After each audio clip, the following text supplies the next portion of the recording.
In 3 of the Gospels, we learn of a time when Jesus was having dinner with friends in Bethany. A woman shows up with a bottle of very expensive perfume, apparently made of pure nard. Expensive because it's made of rare flowers from Asia. She pours the whole bottle of perfume on Jesus' feet, and then dries his feet with her hair. The people at the dinner table are angry about this. What a waste, they say. This could have been sold and the money given to the poor. Jesus reprimands them, saying, "She has done a beautiful thing to me." So often we read stories from the Bible and forget how to apply them to our own lives. We read this perfume story and think, maybe subconsciously, well, gosh, if I had a bottle of expensive perfume, I would definitely give it to Jesus. But I don't have any, so I guess I'm off the hook. But what is it that we should plug into this story for the 21st century? What is our bottle of perfume? What are you being called to give, without question and without reserve, to God? If Jesus were eating at a restaurant in your town, what would you be called to bring to his table? There is another very important piece to this story. Not only did the woman sacrifice her wealth for Jesus, she sacrificed herself as she dried Jesus' feet with her own hair. We have been called to give freely, so that others may know the love and peace of Jesus Christ. This story teaches us to take our giving to the next level. Give your perfume with your whole self. When the disciples contest that the perfume could have been sold for money to be given to the poor, Jesus tells them that giving the perfume to him was the right decision.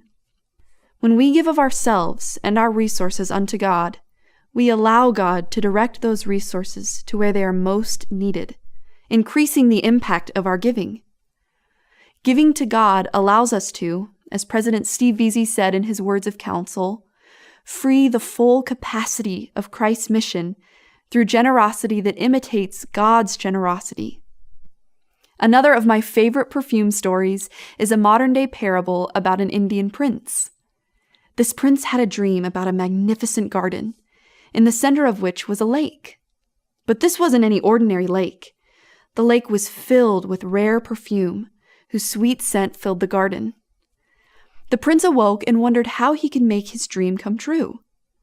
He couldn't afford all the perfume he would need to fill the lake, so he decided to invite all the people from the surrounding country to bring a small vial of perfume to empty into the lake.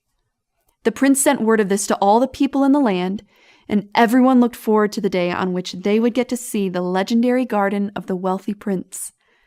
On the day set, a great caravan of happy people wended its way toward the home of the prince. Both rich and poor, all the people were joyful, and in everyone's hand was a small vial. When they arrived, they were guided to the center of the garden, where they emptied the contents of their vial into the lake. To the astonishment of the prince, however, there was no miracle of lovely perfume. Curious, he stepped closer to the lake.